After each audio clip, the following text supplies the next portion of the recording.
In this video I'm going to show you how to share internet from iPhone.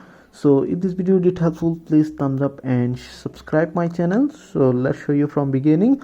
First of all, go to settings on your iPhone, and here is Wi-Fi.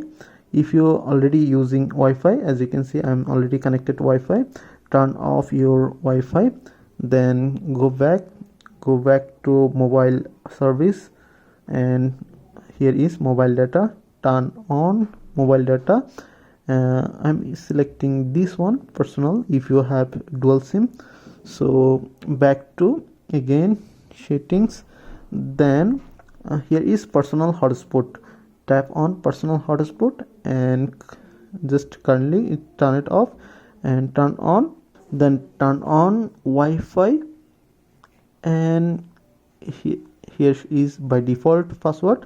You can customize your password like this one.